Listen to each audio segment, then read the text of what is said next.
PASO, del 2015, Cambiemos sacó 29% en la provincia de Buenos Aires, y 29% a nivel nacional si se sumaban los votos de Macri y de Ernesto Sanz. Después creció. Ahora está sacando 36% a nivel nacional y 34% en la provincia de Buenos Aires, en las PASO. Después hay que ver qué pasa en octubre. Sí, ahora están sentados. Si crece o decrece respecto a esto. En octubre del año pasado, como todos conocen, obviamente Cambiemos en la elección en 2 pasos, creció. Ahora están sentados, ahora controlan algunos municipios, ahora tienen algo del aparato, ¿no? Ahora imprimen las boletas, las pueden repartir. Cambiaron las situaciones también de las herramientas técnicas con las cuales van al combate. A mí me gustaría agregar lo que decía el colega, que también se destapó Ocaña como candidata, ¿no? Que fue un buen reemplazo a la caída de Facundo Manes. En la fórmula, Ocaña, nosotros siempre lo tuvimos 2 puntos arriba de lo que medía Esteban Bullrich y finalmente terminó sacando 1 punto más. Es decir, pudo haber agregado algo y todavía puede ser una carta a jugar en términos simbólicos. Me parece que esta elección destapa también la gran crisis que hay en la oposición. Una gran parte del electorado fue a votar a Cambiemos, no creyendo que Macri es Winston Churchill, sino creyendo que Cambiemos es lo menos peor de toda la oferta de la góndola. Y eso pone a toda la oposición como lo peor de lo peor. La oposición tendría que revisar eso, tendría que pasar la página y tendría que mandar a los de menos de 40 para arriba. Y los de menos de 40 tendrían que dar el paso adelante y tendrían que en términos simbólicos o en términos psicológicos matar a los padres, porque si no, no tienen destino. No solo que no hay una fuerza nacional, sino que en muchas oportunidades la opinión pública ha salido a pegarle otro cachetazo a las viejas momias de la política argentina. A ver, ha habido acá también un efecto, porque Schiaretti cuando pierde en Córdoba dice, fui víctima de la polarización.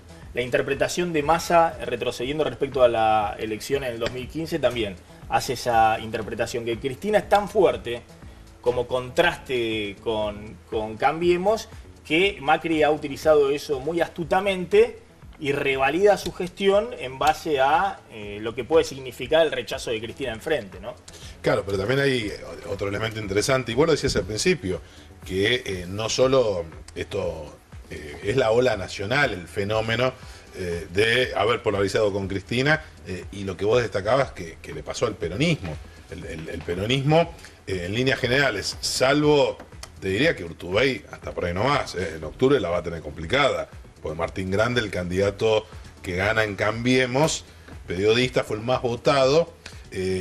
Urtubey tenía varias listas en Salta, hay que ver el mano a mano como se vino en octubre, ganó.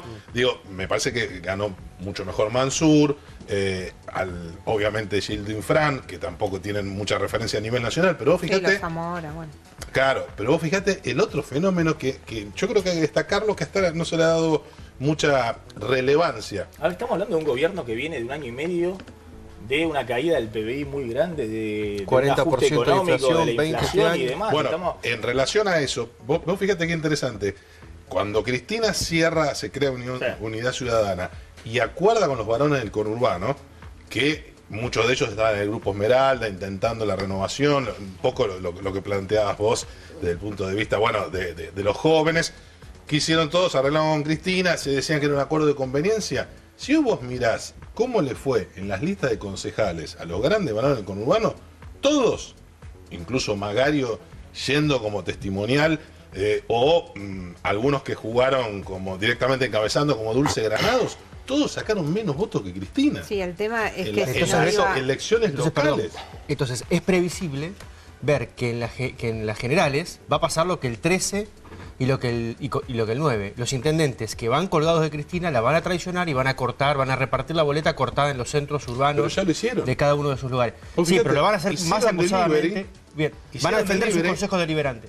Lo mismo hizo en la tercera el movimiento Evita para levantarlo a Chino Navarro, y la ola nacional fue más fuerte. Exacto. Digo, me parece, y vos que señalabas 1 año y medio de una situación económica difícil y complicada, en el corazón del segundo y tercer cordón, en la tercera sección electoral, porque ahí es donde está gran parte del triunfo de Cambiemos. Pero Cambiemos no hizo mucho peor elección en el conurbano de la que hizo en el 2015. No, le fue mejor. No, le fue mejor, le va mejor. La diferencia en la tercera sección electoral es más chica. Achicó la diferencia.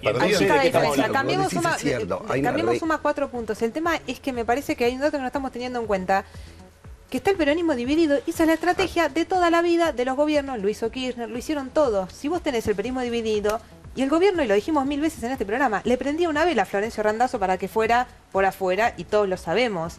Con ese peronismo dividido, es obvio que una situación así se va a dar. No hay muchas chances de que si vos tenés un sector con Sergio Massa, un sector con Cristina y un sector con Randazzo, en 5 puntos, que saca Randazzo 5,9 en una paridad tan grande, te cambia la elección. Imagínense esos puntos en Cristina. Pero, estaríamos hablando de otro escenario. Si el gobierno no salía como salió segundo en el conurbano y salía tercero en algunos distritos como en La Matanza, como le ocurrió en el 2015 frente a Sergio Massa. Pero es gobierna la provincia de Buenos Aires y gobierna la ciudad. ¿Cómo no va a mejorar sus números? Y bueno, justamente el discurso de la oposición es acá hubo un ajuste brutal, una economía catastrófica. Pero es gobierno, independientemente de eso, está gobernando. Maxi. Tuvo todavía los primeros meses de luna de miel que recién empezó a sentirse. Pero acá la oposición fue haciendo una campaña política en la cual decía, se terminó la luna de miel, es una catástrofe la economía. ¿Y por qué la oposición elige un discurso duro para enfrentarse con el gobierno? Pero no es la realidad. Lo que vende la oposición vende su discurso. Bueno, evidentemente no era la realidad. Hay un triunfo de la estrategia. Claro.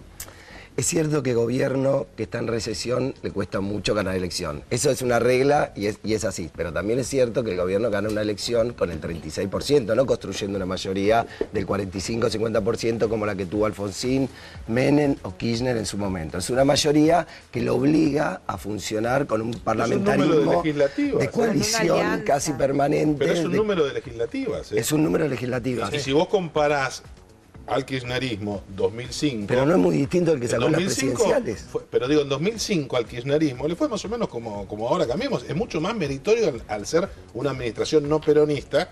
Me parece que ese es un dato central. Y el otro es el retroceso de la izquierda. La izquierda en las últimas elecciones de medio término habían hecho una muy buena elección, incluso ganando la capital de Salta, haciendo buena elección en Mendoza. Retrocedieron en un escenario que se suponía, como decía Maxi, que era el peor de los mundos desde el punto de vista de la recesión. No, 2005 saca el kirchnerismo 45% en la de los provincia. votos. No, yo digo a nivel nacional. Está bien, no, en la Acá provincia hay una país, diferencia el muy triunfo clara. de la estrategia de Macri y fundamentalmente de Marcos Peña. La campaña que idearon salió perfecta. Polarizar con Cristina, claramente. Un peronismo, como decía ella, dividido. Randazzo fue absolutamente funcional a este esquema. Y un Massa que no sabía qué hacer, porque Massa le pegaba al gobierno y le pegaba a Cristina. Y terminó preso de una indefinición de un lugar donde ir. Esto es claramente un triunfo de ese núcleo duro. O sea, y un triunfo también sobre el círculo rojo. Sí, sí, totalmente. El círculo rojo planteaba acá, bueno, la situación es muy complicada, el gobierno tiene que empezar a repartir un poco más, tiene que empezar a hacer medidas de populismo delivery rápido, entregar un poco en el conurbano algo, porque se van a llevar una fuerte paliza en la provincia de Buenos Aires. Y también se hablaba de un voto difícil a nivel nacional, ¿eh? Sí. Ojo que se hablaba de que el gobierno podía retroceder. Me parece que se quemaron un poquito de esos papeles. Claro, y los dos principales contendientes en la provincia de Buenos Aires, le pasó a Cristina y le pasó a Massa, han ido, sobre todo en los últimos tiempos, con un discurso muy duro respecto a la realidad económica. Diciendo acá la realidad económica y si Cristina va a marcar un castigo muy fuerte al gobierno. Y si Cristina sigue la campaña hablando del fraude, de la trampa electoral, va a enredarse en este lío de vuelta. O sea, acá Cristina tiene un desafío. ¿Qué es? ¿Qué va a hacer? ¿Va a salir a hablar de la trampa? Porque hoy se debatía, acá quedó demostrado que Vidal miente por la tránsfuga que hicieron con los números. Bueno, hay que ver si alguien sale a una campaña y decir Vidal miente. Hay que atreverse a hacer eso. Entonces hay que ver hacia qué lado dispara Cristina. No se está hablando de fraude, ¿no? Me parece que el kirchnerismo tampoco está hablando de fraude. Trata de instalar el kirchnerismo de una trampa escénica, de una picardía escénica para, bueno, cualquiera le sacaría el jugo a esa situación. Ahora está cualquiera, y aparte Cristina necesita mostrar también la tropa de que no perdió, de que estuvo algún punto arriba para después ir con expectativa a octubre. Ahora, yo no creo que a Cristina le sume mucho que Leopoldo Moró se convierta en el vocero de la presidenta. Me parece que Cristina va a tener que salir a la cancha, a hablar ella y a transmitir un mensaje ella. No, lo que pasa es que pero me parece que la estrategia va a seguir siendo esta. Y pero que encuentren otra, entonces, no creo que Leopoldo Moró es el mejor vocero. No, Cristina va a salir a la cancha y va a comenzar a dar notas periodísticas. Hay una decisión de va a salir a la cancha. Va a salir a la cancha, va a salir a hablar. Entendió que estar cerrada así no va, con lo cual van a ver. Hay que ver quiénes son. Si vuelve a hacer la entrevista de otra vez, Víctor Hugo, Navarro y el Gato Silvestre. Aparentemente la decisión de ella es abrir un poco el juego porque se dio cuenta que esta estrategia no le rindió. Yo creo que Cristina va a tratar de seguir en la estrategia de no irritar a los contrarios. Ella sabe que si sale a la cancha, pescar algo nuevo no puede.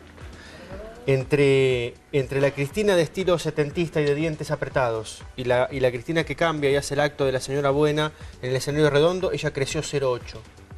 No puede crecer mucho más.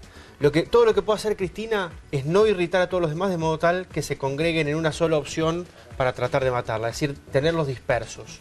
Y eso es básicamente desaparecer o tener una postura muy lavada, digamos, ¿no?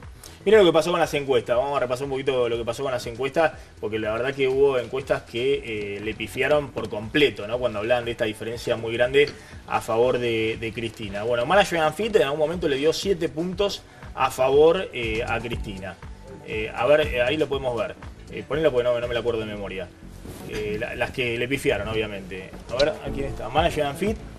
Analogías también le da. Corre un poquito el monitor, a ver. No, la primera es Marangoni. Bueno, no lo veo. La primera es Marangoni, que Bueno, era la primera, claro. la de la semana pasada, esos 7 puntos de diferencia, que fue quizás la que más impactó porque era en el momento donde se hablaba de paridad, ¿no? Después analogías que bajó un poco la diferencia. Pero le da casi 5 puntos a favor a Cristina. Management and Después Fit. Bachmann con el CEOP 4,1, Management and Fit Sí. 4,1, bajó Management and Fit, pero también, Maxi, hay que tener en cuenta, de Management and Fit, González y Valladares, Rubier, no tanto, pero Aime, lo alto que lo daban a Massa. Claro. No, y además, Ahí hay 8 además puntos de diferencia. a ver, todas Trabajan para estas encuestas habían dado una diferencia muy grande y ajustaron un poquito, pero aún daban esta diferencia grande en los últimos 2 días. Es decir, marcaban un triunfo, bueno, en algunos casos contundente de Cristina. Le pegaron estos encuestadores. A ver si lo tenés ahí. Le pegaron. A ver. Opina Argentina. Opina Argentina, que está De Nehamsky acá, que prácticamente daba lo que salió, 34-34. Aresco de Federico Aurelio, que también daba 33-8, 33-8. Es decir, prácticamente sin diferencia, daba paridad absoluta. Y está Giacobbe también, que daba prácticamente una leve diferencia a favor de Cambiemos, prácticamente la paridad. Y hay que sumar a ¿sí? Isonomía, que no es una medición, pero que sí le dijo al gobierno que era paridad, que estaba empatada la elección. Y las encuestas de Durán Barba, ¿no? Los tracking diarios propias, que nosotros comentábamos del empate técnico. Bueno, sumamos a Luis Juez, embajador en Ecuador. Gracias por venir, Luis. Bueno, un gusto. Hace tiempo que no lo veía. Hace rato, sí. Bueno, ¿cómo evalúa la elección? ¿Desde dónde quiere que arranquemos? ¿De mi provincia de Córdoba? Que viene una Bueno, semana... en Córdoba ha sido un batacazo de Cambiemos, muy fuerte el triunfo. Ahí Macri tiene una imagen propia fuertemente consolidada y hay que decir la verdad que los actores de Cambiemos garantizamos que esa imagen se trasunte en las urnas. Pero se esperaban esta paliza, porque es histórica. A Unión por Córdoba, la hegemonía de la Sota, Schiaretti. Vos sabés que lo que ha pasado en Córdoba es que, y lo he visto también en el reflejo del país, la gente, a ver, se dieron lo mío tiene, la verdad, tiene la objetividad de la distancia, pero la pérdida de los olfatos por la misma distancia. O sea, digo, ¿qué vi en el último tramo de la campaña? Vi un Schiaretti que sobreactuó una pelea con el gobierno nacional, pues se ve que con alguna encuesta el tipo salió a venderle a los cordobeses una escena que no existía. Los cordobeses saben que, más allá de todas las cosas que venimos reclamando desde hace muchísimos años, es la primera vez que un gobierno nacional tiene para con Córdoba una relación de consideración que se expresa en hechos concretos, el arreglar la caja de jubilación, la obra pública, las autovías.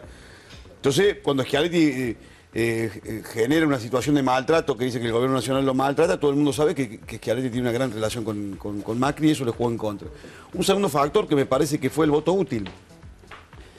Tanto de la Sota como Schiaretti en distintos periodos le regalaron la lista al kirchnerismo. Lo hizo en el 2007 Schiaretti, lo hizo en el 2011 de la Sota, que directamente ahí le bajó la lista. Hace 15 días atrás, en la última elección Cambiemos tuvo a 2.700 votos de quedarse con el 6º diputado. En el lugar ese entró el ex intendente de Villa Dolores, Pereira, que fue el que levantó la mano para, entre otros, salvarlo a debido. Todas esas cosas, en el último tramo de la campaña, es como que el cordobés dijo, ¿a quién le son más útiles los diputados? ¿A Cambiemos, al presidente de la Nación o al gobierno de Córdoba? Porque de la Sota decía, y Schiaretti dijeron en campaña, que necesitaban diputados propios para defender los intereses de Córdoba. Y la verdad que la historia de los últimos 18 años que llevan gobernando no fue así.